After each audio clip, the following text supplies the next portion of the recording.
നമസ്കാരം. തെരഞ്ഞെടുപ്പെടുത്ത സമയത്ത് CPM ഭരിക്കുന്ന ഒരു സഹകരണ ബാങ്കിൽ വൻ കൊള്ള നടന്നു എന്ന ഞെട്ടിക്കുന്ന വെളിപ്പെടുത്തലുമായി രംഗത്ത് വന്നിരിക്കുകയാണ് മുതിർന്ന CPM നേതാവിൻ്റെ ഭാര്യയായ ബാങ്ക് പ്രസിഡന്റ്. അടൂർ സർവീസ് സഹകരണ ബാങ്കിലാണ് 75 ലക്ഷം രൂപയുടെ ക്രമക്കേട് നടന്നതായിട്ട് ബാങ്കിൻ്റെ പ്രസിഡന്റായിട്ടുള്ള പൊൻ താമരപ്പിള്ള ഇന്നലെ മാധ്യമങ്ങളോട് പറഞ്ഞത്. ഒപ്പം തന്നെ തൻ്റെ രാജിയും ഇവർ പ്രഖ്യാപിച്ചു. CPMൻ്റെ മുതിർന്ന നേതാവ് ആർ ഉണ്ണികൃഷ്ണപിള്ളയുടെ ഭാര്യയാണ് പൊൻ താമരപ്പിള്ള. അടൂരിലെ മുൻ MLAയും CPMൻ്റെ മുൻ സംസ്ഥാന കമ്മിറ്റി അംഗവുമാണ് ഉണ്ണികൃഷ്ണപിള്ള. പത്തനംതിട്ട ജില്ലയിലെ ഏറ്റവും പ്രമുഖനായിട്ടുള്ള CPM നേതാവ് കൂടിയാണ് ഉണ്ണികൃഷ്ണപിള്ള. ഒരു കാലത്ത് പാർട്ടിയുടെ നെടും തൂണായിരുന്നു ഉണ്ണികൃഷ്ണപിള്ള. പിണറായി വിജയനുമായി അടുത്ത ബന്ധമാണ് ഇദ്ദേഹത്തിന് ഉണ്ടായിരുന്നത്.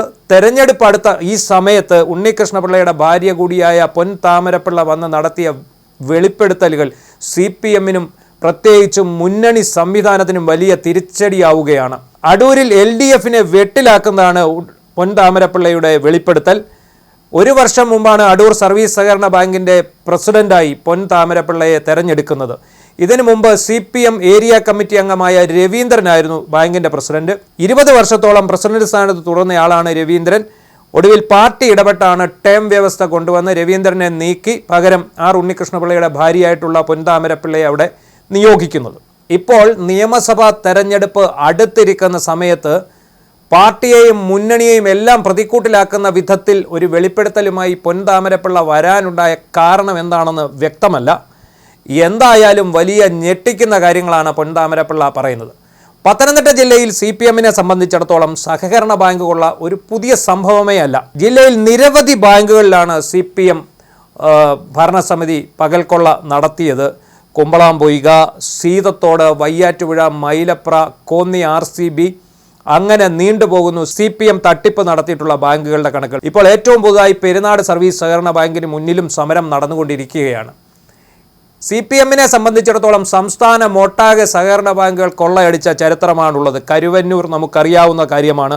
നിരവധി നിക്ഷേപകരെ ആത്മഹത്യയിലേക്ക് നയിച്ചിട്ടുള്ള കൊള്ളയടികളാണ് CPM നേതൃത്വത്തിൽ നടന്നിട്ടുള്ളത്. ആ ഗണത്തിൽ ഏറ്റവും ഒടുവിലത്തേതാണ് ഇപ്പോൾ അടൂരിൽ നിന്ന് പുറത്തു വരുന്നത്. പൊൻ താമരപ്പിള്ള നടത്തിയ ആ ഒരു വെളിപ്പെടുത്തലിലൂടെ CPMൻ്റെ ബാങ്ക് കൊള്ളയ്ക്ക് ശമനമില്ല എന്നുള്ളതാണ് പുറത്തു വന്നിരിക്കുന്നത്.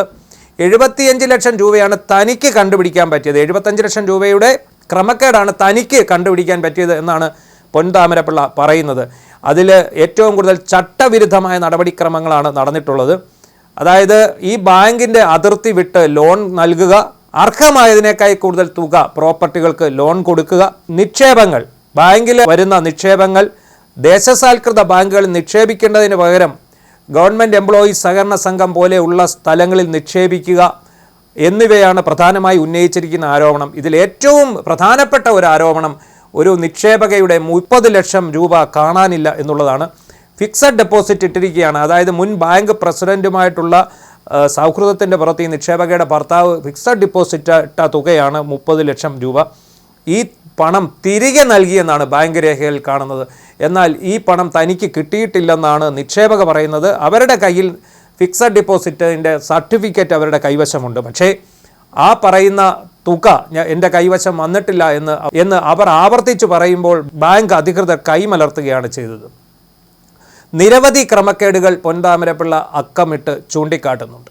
അതിലൊക്കെ ഏറ്റവും ഞെട്ടിക്കുന്ന ഒരു വിവരം, ഇതെല്ലാം സഹകരണ വകുപ്പിനെ അറിയിച്ചു. അതായത് അടൂർ അസിസ്റ്റന്റ് രജിസ്ട്രാറിന് കീഴിലാണ് ഈ ബാങ്ക് വരുന്നത്. അടൂർ അസിസ്റ്റന്റ് രജിസ്ട്രാർ ഓഫീസിൽ ഈ വിവരം അറിയിച്ചിരുന്നെങ്കിലും അവിടെ നിന്ന് കൃത്യമായ നടപടികൾ ഉണ്ടായിട്ടില്ല എന്നാണ് പൊൻ താമരപ്പിള്ളയുടെ വെളിപ്പെടുത്തൽ. മഹിളാ അസോസിയേഷൻ്റെ നേതാവാണ് പൊൻ താമരപ്പിള്ള. അതുകൊണ്ട് തന്നെ പാർട്ടിയുമായി ബന്ധപ്പെട്ട് ഏറ്റവും അധികം പ്രവർത്തിക്കുന്ന ആളാണ്. പാർട്ടിയുടെ ഏരിയ കമ്മിറ്റിയിലും ഈ വിഷയം ചർച്ച ചെയ്തു. പ്രമുഖരായിട്ടുള്ള നേതാക്കളെ അറിയിച്ചു, ഉപരി കമ്മിറ്റിയിലുള്ള നേതാക്കളെ വിവരം അറിയിച്ചു. കൃത്യമായിട്ടുള്ള കണക്കുകളും കാര്യങ്ങളും ഓഡിറ്റ് ചെയ്തപ്പോൾ കണ്ടെത്തിയ ഞെട്ടിക്കുന്ന വിവരങ്ങൾ എല്ലാവരുമായും പങ്കുവെച്ചെങ്കിലും യാതൊരു നടപടിയും ഉണ്ടാകാതെ വന്നപ്പോൾ ഇന്നലെ പത്തനംതിട്ട പ്രസ് ക്ലബ്ബിലെത്തി ബാങ്ക് പ്രസിഡന്റ് സ്ഥാനം രാജിവെക്കുന്നു എന്നാണ് പൊൻ താമരപ്പിള്ള അറിയിച്ചത്. ഭർത്താവും മുതിർന്ന CPM നേതാവുമായ ആർ ഉണ്ണികൃഷ്ണപിള്ളയ്ക്കൊപ്പമാണ് അവർ പ്രസ് ക്ലബ്ബിലെത്തി പത്രസമ്മേളനം നടത്തിയത്.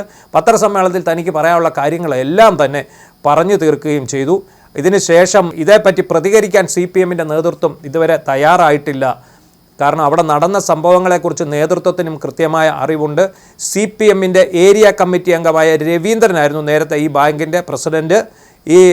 വളരെ കാലം അദ്ദേഹം പ്രസിഡൻ്റായി തുടരുകയും ചെയ്തു. ഈ കാലയളവിലാണ് ക്രമക്കേട് നടന്നതെന്നും ഇപ്പോൾ ഇത് കണ്ടെത്തിയപ്പോഴെങ്കിലും ഇത് റിപ്പോർട്ട് ചെയ്തില്ലെങ്കിൽ ഈ ക്രമക്കേടിൻ്റെ ഉത്തരവാദിത്തം മുഴുവൻ തൻ്റെ തലയിൽ വന്ന് ചേരുമെന്നും കണ്ടാണ് പൊൻതാമരപ്പിള്ള ഒരു വെളിപ്പെടുത്തലിന് ഇറങ്ങി പുറപ്പെട്ടത്. എങ്കിലും പാർട്ടി കേന്ദ്രങ്ങളിൽ ഈ വിവരം ഉന്നയിച്ചിട്ടില്ല എന്നൊരാരോപണം നിലനിൽക്കുന്നുണ്ട്. എന്തായാലും ഇപ്പോൾ ഈ തെരഞ്ഞെടുപ്പ് അടുത്ത് നിൽക്കുന്ന സമയത്ത് അടൂരിലെ ഇടതുമുന്നണിയെ മാത്രമല്ല ജില്ലയിലെ തന്നെ പാർട്ടി സംവിധാനത്തെ ആകെ പ്രതിക്കൂട്ടിലാക്കിക്കൊണ്ടാണ് പൊൻതാമരപ്പിള്ളയുടെ ഒരു വെളിപ്പെടുത്തൽ വന്നത്. കഴിഞ്ഞ തദ്ദേശ സ്വയംഭരണ തെരഞ്ഞെടുപ്പിൽ അടൂർ നഗരസഭയുടെ 29ാം വാർഡിൽ നിന്നും പൊൻതാമരപ്പിള്ള CPM സ്ഥാനാർത്ഥിയായി മത്സരിച്ചിരുന്നു. എന്നാൽ വളരെ ദയനീയ പരാജയമാണ് പൊൻതാമരപ്പിള്ളയ്ക്ക് ഉണ്ടായത്.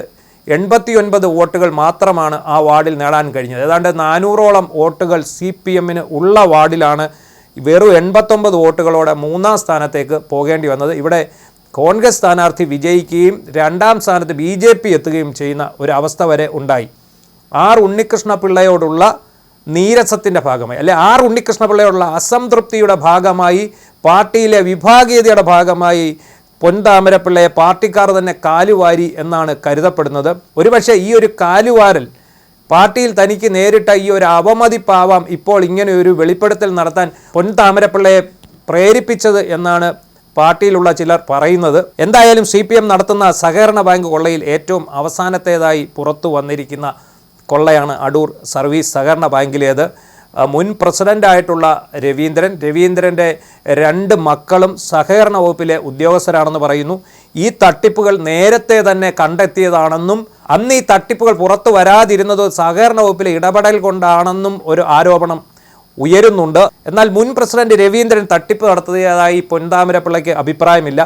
അദ്ദേഹം തട്ടിപ്പ് നടത്തിയതായി താൻ പറയുന്നില്ലെന്നാണ് പൊൻതാമരപ്പിള്ള ഇന്നലെ മാധ്യമങ്ങളെ കണ്ടപ്പോൾ പറഞ്ഞത്. എന്നാൽ ഈ തട്ടിപ്പുകളെല്ലാം പാർട്ടിയിലെ സംവിധാനങ്ങൾ അറിഞ്ഞുകൊണ്ടായിരിക്കണം എന്ന ഒരു ആക്ഷേപവും അവർ മുന്നോട്ട് വെച്ചിട്ടുണ്ട്. തകർച്ചയിലേക്ക് നീങ്ങുന്ന ബാങ്കിൻ്റെ ആ ശോചനീയാവസ്ഥ കണ്ട് അതിൽ വന്ന ഓഡിറ്റ് റിപ്പോർട്ടുകളിൽ നിന്ന് തട്ടിപ്പിനെക്കുറിച്ച് വിശദമായ വിവരങ്ങൾ ലഭ്യമായതിനെ തുടർന്ന് തനിക്ക് പ്രതികരിക്കാതിരിക്കാൻ കഴിയുകയില്ലെന്നും താൻ ഈ വിവരം വേണ്ടപ്പെട്ടിടത്തെല്ലാം റിപ്പോർട്ട് ചെയ്തെങ്കിലും ഒടുവിൽ ആരും ഇതേപ്പറ്റി ശ്രദ്ധിക്കുകയോ ഇതിന് വേണ്ട നടപടിയെടുക്കുകയോ ചെയ്യാതെ വന്നപ്പോഴാണ് പ്രസിഡന്റ് സ്ഥാനം രാജിവെക്കേണ്ടി വന്നത് എന്നുമാണ് പൊൻതാമരപ്പിള്ള പറയുന്നത്. ഇല്ലെങ്കിൽ താൻ കേസിൽ പ്രതിയാകുന്ന അവസ്ഥയുണ്ടാവും. ചുരുങ്ങിയ കാലം മാത്രമാണ് താൻ ബാങ്കിൻ്റെ പ്രസിഡൻ്റായിട്ട് ഇരുന്നിട്ടുള്ളത്. ക്രമക്കേടിന് കുടപിടിക്കാൻ തന്നെ കിട്ടില്ലെന്നാണ് പൊൻതാമരപ്പിള്ളയുടെ നിലപാട്. എന്തായാലും ഈ സമയത്തുള്ള പൊൻതാമരപ്പിള്ളയുടെ വെളിപ്പെടുത്തൽ പാർട്ടിയെ വളരെയധികം പ്രതിസന്ധിയിലാക്കിയിട്ടുണ്ട്. ഇത് സംബന്ധിച്ച് ഒരു കാര്യവും ഇതുവരെ പാർട്ടി ഔദ്യോഗികമായി പ്രതികരിക്കാത്തതും തെരഞ്ഞെടുപ്പ് അടുത്തിരിക്കുന്നതുകൊണ്ടാണെന്ന് വിചാരിക്കുന്നു. ഇതിനിടെ ഉണ്ണികൃഷ്ണപിള്ള BJPയിലേക്ക് പോകാൻ ഒരുങ്ങുന്നു എന്ന തരത്തിൽ ഇടത് സൈബർ ഹാൻഡിലും സൈബർ സഖാക്കളും വ്യാപകമായ പ്രചാരണം നടത്തുന്നുണ്ട്. എന്നാൽ തനിക്ക് അങ്ങനെ ഒരു ലക്ഷ്യമില്ല എന്നാണ് ഉണ്ണികൃഷ്ണപിള്ള പ്രതികരിക്കുന്നത്. അദ്ദേഹം പറയുന്നത് ക്രമക്കേടുകൾ കണ്ടെത്തിയ സ്ഥിതിക്ക് അത് പുറത്തു കൊണ്ടുവരിക എന്നുള്ളത് ഉത്തരവാദിത്തപ്പെട്ട പാർട്ടി പ്രവർത്തകൻ എന്നുള്ള നിലയിൽ തൻ്റെ ചുമതലയാണ്. മാത്രവുമല്ല പൊൻതാമരപ്പിള്ള മനസ്സാവാച അറിയാത്ത ഒരു കാര്യം, അതിൻ്റെ ഉത്തരവാദിത്തം അവർക്ക് ഏറ്റെടുക്കേണ്ട ചുമതലയില്ല. പാർട്ടി ഘടകങ്ങളിൽ ഈ വിവരം അറിയിച്ചതാണ്. ഇത് സംബന്ധിച്ച് ഉത്തരവാദിത്തം ഏറ്റെടുക്കാൻ ആരും തയ്യാറാകാതെ വന്നതുകൊണ്ട് മാത്രമാണ് അവർക്ക് രാജിവെക്കേണ്ടി വന്നതെന്നും പാർട്ടിയെ പ്രതിസന്ധിയിലാക്കുന്ന ഒരു നടപടികൾക്കും താനില്ലെന്നുമാണ് ഉണ്ണികൃഷ്ണപിള്ളയുടെ നിലപാട്. എന്തായാലും വരും ദിവസങ്ങളിൽ അടൂർ നിയമസഭാ മണ്ഡലത്തെ ഈ വെളിപ്പെടുത്തൽ എങ്ങനെ ബാധിക്കും എന്നതാണ് ഏവരും ആശങ്കയോടെ ഉറ്റുനോക്കിക്കൊണ്ടിരിക്കുന്നത്.